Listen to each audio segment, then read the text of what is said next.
안녕하세요. 헌신한 사람을 헌신짝처럼 버린 인간을 제대로 응징해줬던 40대 소연 씨예요. 여러분, 오늘은 제 얘기처럼 생생한, 그리고 여러분 옆집에서도 충분히 벌어질 법한 이야기를 풀어볼게요. 숨 한 번 고르고 커피잔 옆으로 치우시고요. 왜냐면 중간중간 아니 진짜 하실 수도 있거든요. 시작합니다. 저 소연 씨는 결혼 11년 차였고요. 남편은 여러분도 알 법한 대기업의 중간 관리자였어요. 깔끔한 셔츠, 정시 퇴근은 드물고 회식 많은 그 스타일. 초반엔 성실하고 유머도 있어서 꽤 든든했죠. 결혼할 때 약속한 건 하나였어요. 집안일은 같이, 돈 문제는 투명하게, 서운한 건 바로바로 말하기. 그랬죠. 저도 직장 다니면서 아이 하나 키우고 시댁과 친정에 예의 지키며 살았어요. 다 평범했어요 라고 말하고 싶지만 사실 작은 이상 신호 같은 건 쌓이고 있었죠. 처음은 시댁 문제였어요. 어느 날 거실에서 남편이 선언하듯 말했죠. 부모님 나이가 있는데 이제 매달 300만 원씩 보내자. 이건 효도야. 저는 순간 말문이 막혔죠. 여보, 300만 원은 너무 큰 돈 아니야? 우리 대출도 있고 아이 학원비도 있는데. 남편은 한숨 쉬며 고개를 저었어요. 넌 왜 효도를 돈으로만 보냐고. 300이 크면 내가 덜 쓰면 되잖아. 그때 알았죠. 우리로 시작한 결혼 생활이 슬그머니 너와 나로 갈라지는 소리가 들렸거든요. 그날 이후로 통장 잔액은 어느 순간부터 늘 바닥을 찍었어요. 이상한 건 카드값은 그대로인데 생활이 더 팍팍해졌다는 사실. 저는 엑셀을 켜서 항목별로 정리했죠. 아이 교육비, 대출 이자, 식비, 관리비 그리고 기타에 들어가는 300. 여보, 그래도 이건 상의하고 하자. 300은 우리 가정에 너무 큰 충격이야. 남편은 고개를 갸웃했죠. 내 가족은 명절에 50만 원씩 용돈 드리잖아. 그럼 균형 맞춰서 내 부모님께 300. 합리적이잖아. 그게 어떻게 균형이야? 내가 정해. 내 친정엔 앞으로 영원. 대신 우리 부모님께 300. 깔끔하잖아. 그 말이 칼처럼 꽂히더라고요. 그날 밤 저는 베개를 껴안고 눈물을 눌렀어요. 울음이 나오면 질 것 같아서요. 갈등은 서서히 높아졌어요. 남편은 매달 300을 효도라고 불렀고 저는 그 단어를 들을 때마다 심장이 꽉 죄었어요. 그런데 그 와중에 사내 프로젝트가 터졌고 전 야근에 주말 특근까지 달렸죠. 그렇게 한 학년. 저는 성과급을 받았습니다. 정확히 하나억. 제 이름으로 제 성과로 제 손으로 번 돈이었어요. 통장에 1억 숫자 보는 순간 손이 떨리더군요. 그리고 문득 이런 생각이 스쳤죠. 효도? 그럼 나도 해볼까? 누가 시키진 않았지만 내 방식대로. 저희 친정은 늘 조용했어요. 엄마는 허리 안 좋아서 오래 서 있지도 못하고 아빠는 오래된 경차를 아침마다 밀다시피 시동 걸어 출근하셨어요. 저는 늘 마음이 쓰였죠. 그래서 결심했어요. 벤츠 E클래스. 내 차를 샀어요. 내 돈으로. 계약서에 제 이름을 또박또박 쓰는데 손끝이 후들후들 떨렸죠. 딜러가 묻더라고요. 특별한 날이신가 봐요? 네. 효도하는 날이에요. 그렇게 인도 날짜를 맞췄고 딜러랑 하루 동안 깜짝 이벤트를 준비했어요. 리본 달고 축하 플래카드 만들고 시동 걸면 소연이가 사준 차입니다. 음성 나오게 설정하고요. 여러분, 저는 한 번도 내 부모님께 큰 소리 친 적이 없어요. 그래서 보태지 않고 빼지도 않고 딱 제 방식대로 효도를 하고 싶었죠. 그리고 운명의 그날. 딱 그날 남편이 또 선언을 합니다. 이번 달부터 300이 아니라 350 보낼 거야. 아버지 관절 주사 맞아야 해서. 그건 건강보험으로도. 시끄럽고. 이건 가장이 결정하는 사안이야. 그 순간 제가 웃음이 났어요. 스스로도 의외였어요. 그래, 가장님. 오늘 저녁에 우리 부모님 댁에 같이 가요. 작은 행사 하나 있어. 남편은 귀찮다는 표정이었죠. 또 뭐? 너희 집은 맨날 행사냐? 한 번만 같이 가줘. 저녁 7시. 친정 앞 골목으로 새 차가 들어왔고 딜러가 핸드폰으로 촬영을 해줬어요. 리본 달린 벤츠가 멈추자마자 엄마가 현관에서 양손을 닦으며 나오시더니 딱 얼어붙었어요. 아빠는 멀찍이 서서 손바닥으로 눈을 가리며 조심조심 내려오셨고요. 엄마, 아빠, 축하해요. 제 성과급으로. 그때 남편이 제 팔을 꽉 잡았죠. 잠깐, 이게 뭐야? 벤츠, E클래스. 우리 부모님 드리는 거야. 효도. 남편 얼굴이 순식간에 시뻘개졌어요. 내가 미쳤어? 너 지금 우리 집안 체면을 뭘로 보는 거야? 벤츠를 처가해? 그 돈이면 우리 아버지 수술비, 우리 엄마 여행, 우리 집 대출 갚는 데 써야지. 저는 조용히 차 키를 흔들었어요. 키링에 맘앤드 데드라고 각인돼 있었죠. 여보, 당신 말대로 했어. 효도는 돈으로 따지는 게 아니라며? 근데 당신은 매달 300을 보냈잖아. 그럼 난 내 방식의 효도를 할 자격도 없어? 남편이 이를 악물고 소리쳤어요. 그 하나억, 그거 우리 가정 돈이야. 내 돈이 아니라고. 그때 제가 딱 한마디 했어요. 증거 있을까? 그리고 손가방에서 성과급 명세서와 제 통장, 거래 내역, 그리고 변호사랑 미리 상의하고 정리해둔 재산 분리 자료를 꺼냈죠. 딜러가 놀라 눈만 껌뻑이더라고요. 엄마는 다급히 말렸어요. 얘들아, 동네 창피하다. 들어가서 얘기하자. 그런데 남편이 결국 그 자리에서 개거품을 물고 쓰러졌습니다. 정말로요.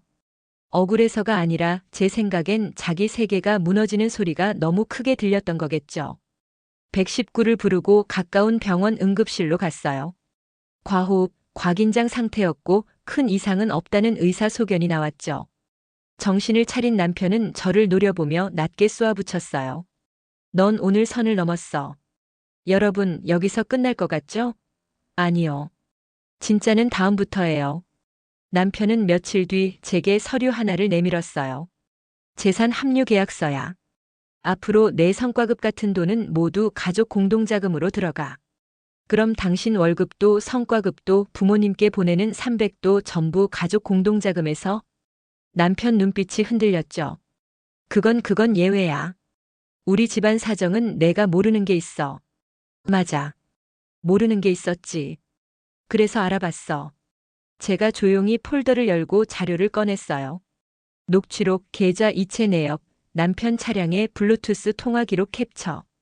여보, 왜 300만 원 중 200이 매달 GS 오피스텔 관리비로 빠져나갔을까? 누구 집 오피스텔일까? 남편은 갑자기 제 손에서 서류를 낚아채려 했어요. 제가 더 빨리 뒤로 빼며 말했죠. 회의 감독님이라고 핸드폰에 저장된 혜진 대리 있지? 그분 오피스텔 계약자 맞더라. 그리고 본사 회식 끝나고 심야에 택시비 명목으로 법인카드 긁은 내역, 이건 회사도 알면 흥미로워할 거고. 오해야, 오해야. 나랑 혜진이는 그냥. 여기 녹취 있어. 혜진아, 우리 엄마도 이제 너 얘기 알아. 조만간 정리할게. 음성은 본인 맞지? 남편의 얼굴이 쭉 내려앉았어요. 그리고 한참을 아무 말도 못했죠. 왜 말하라며. 내 돈은 가족 돈이고 당신 부모님께 보내는 300은 효도고 내 효도는 선 넘은 짓이라고. 근데 이 300 중 200은 애인 오피스텔 관리비였네.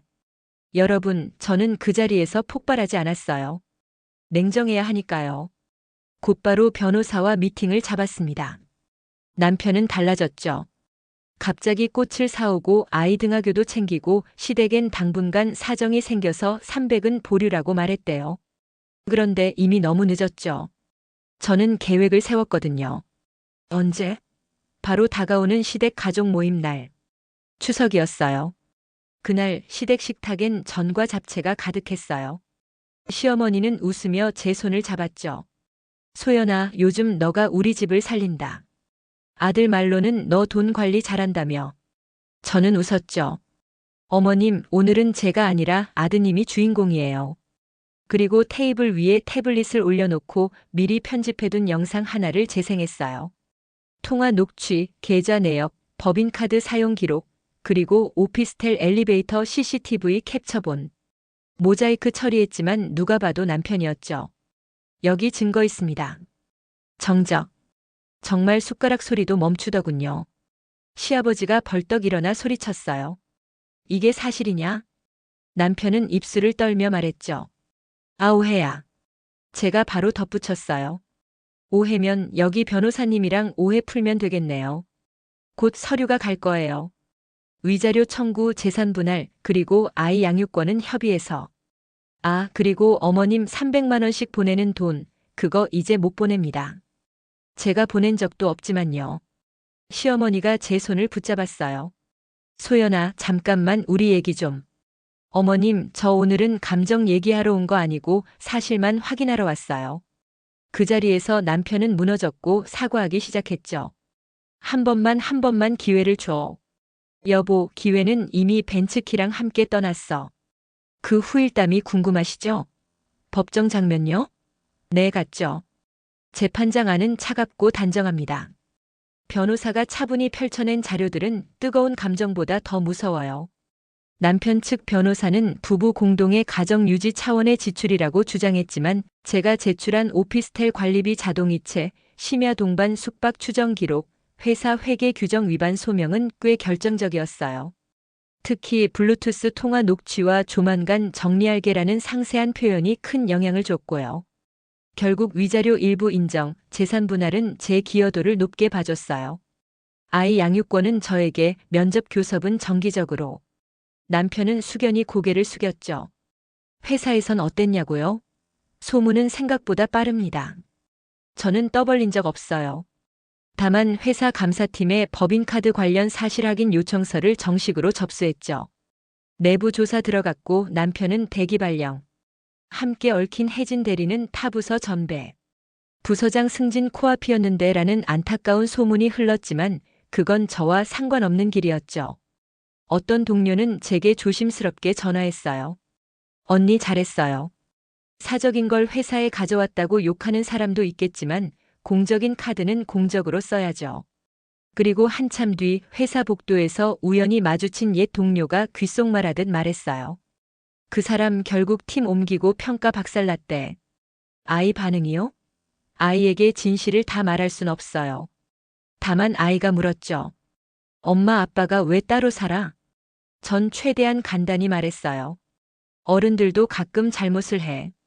그럼 책임지는 법을 배우는 거야. 엄마 아빠는 너한테 늘 최선을 다할 거야. 아이의 작은 손이 제 손을 꽉 잡았어요. 엄마, 나는 엄마 편. 그 말에 저는 무너졌다가 다시 서게 됐죠. 친정 부모님은요? 처음 벤츠키를 받아들고도 많이 주저하셨어요. 얘야, 너무 크다. 우리한텐 과분하다. 그래도 어느 날 엄마가 조심스레 말했어요.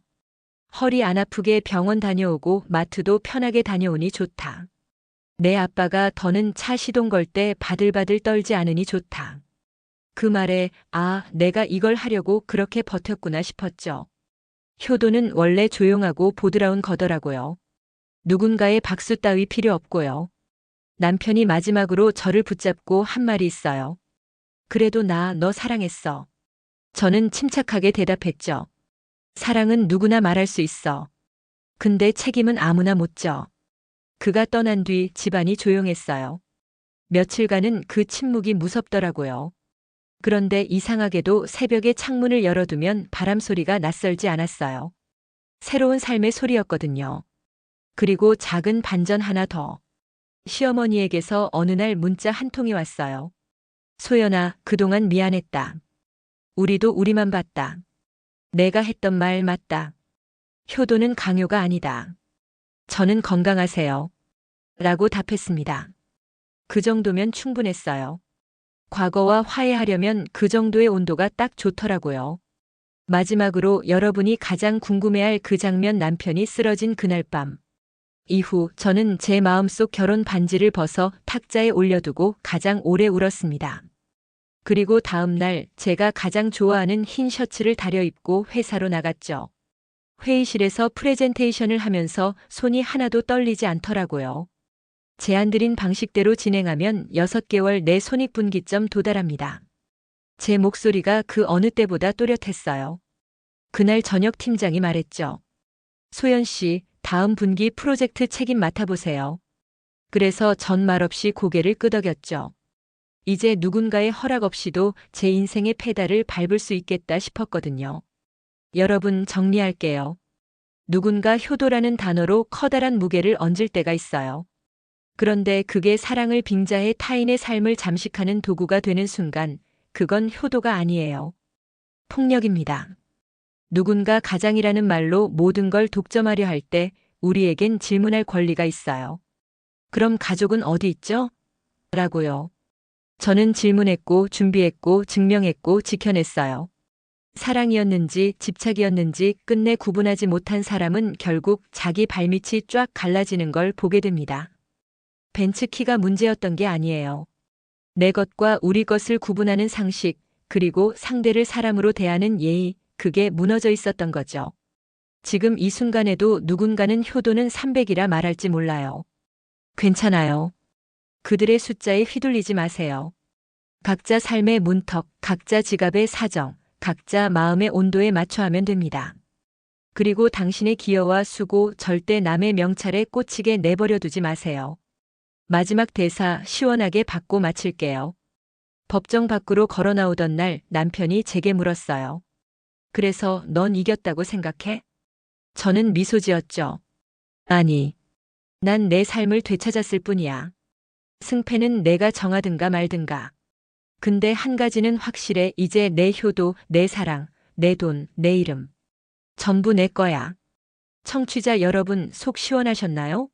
오늘의 한 줄 교훈 이겁니다. 효도는 쓸어 담는 돈이 아니라 묻지도 따지지도 않고 내어주는 마음이다. 그리고 그 마음은 누구도 강제할 수 없다. 여기까지 헌신을 헌신짝 취급한 사람을 조용하고 정확하게 응징한 40대의 사연이었습니다. 다음 시간에도 더 통쾌한 이야기 챙겨올게요.